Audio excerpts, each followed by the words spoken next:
ආයිබෝවන් යාළුවනේ අදත් රහට කිචන් එකෙන් අලුත් වීඩියෝ එකක් අරගෙන ආවා. අද මම අරගෙන ආවේ අච්චාරු වර්ග කන්න ගොඩක් ආසායට විශේෂ වුණු වීඩියෝ එකක්. අද මම කියලා දෙන්න යන්නේ වෙරළු අච්චාරුවක් හදාගන්න විදිය. එහෙනම් අපි දැන් යමු වීඩියෝ එකට. මුලින්ම මම හොඳට පැහිච්ච වෙරළු ටිකක් අරගෙන මේ විදියට හොඳට සෝදනවා. ඉතින් ඔයාලට පුළුවන් සාමාන්‍ය ගානට පැසුණු වෙරළු උනත් ගන්න. ඊට පස්සේ එළියෙන් ලිපක් හදාගෙන ඒකේ තමයි මම වෙරළු එක තඹගන්නේ. එළියේ වෙරළු තඹන්න හේතුව තමයි වෙරළු තැම්බෙද්දී පිට වෙන වායුව ඇදුම තියෙන රෝගීන්ට හොඳ නැහැ. ඉතින් වෙරළු තඹද්දී නයිට්‍රස් ඔක්සයිඩ් කියන අහිතකර වායුව තමයි පිට වෙන්නේ. ඒ වායුවට ගොඩක් වෙලා නිරාවරණය වුණොත් මොළයට උනත් හානි වෙන්න පුළුවන්. ඉතින් ගෙවල් ඇතුලේ තඹන්න හොඳ නැහැ. සමහර අය ගෙවල් ඇතුලේ තඹනවා. එහෙම කරන්න එපා.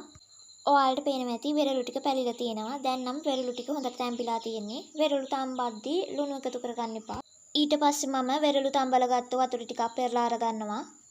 ඒකට මිරිස් කුඩු, ලුණු කුඩු, සීනි සහ විනාගිරි දානවා. ඔයාලට තව සැර වැඩි කරගන්න ඕනි නම් ගම් මිරිස් කුඩු ටිකක් දාගන්න. ඒ ඔක්කොම දාගත්තන් පස්සේ මේ විදියට හොඳට කලවම් කරගන්න. මේකට වෙරළු ටික දාගෙන උනත් කන්න පුළුවන්. එහෙම නැත්නම් ගොඩක් රස වැඩි කරගන්න මේක ලිපේ තියාගෙන හොඳට සීනි ටික දිය වෙනකම් රත් කරගෙන කන්න පුළුවන්. එතකොට ගොඩක් රසයි. මේ තියෙන්නේ ගොඩක් රසට සැරට හදාපු අපේ වෙරළු අච්චාරුව. ඉතින් මේ වගේ ගොඩක් අච්චාරු වර්ග බලන්න, ගොඩක් රසවත් කෑම හදන හැටි බලන්න රහට කිචන් එක එකතු වෙලා ඉන්න. ඉතින් යාළුවනේ වීඩියෝ එක හොඳයි නම් රහට කිචන් subscribe කරගෙන යන්න. යාළුවන්ටත් බලන්න share කරන්න. වැරදි අඩුපාඩුවක් තියෙනවා නම් comment එකක් දාගෙන යන්න. අදට මම යනවා. බුදු සරණයි පරිස්සමෙන් ඉන්න.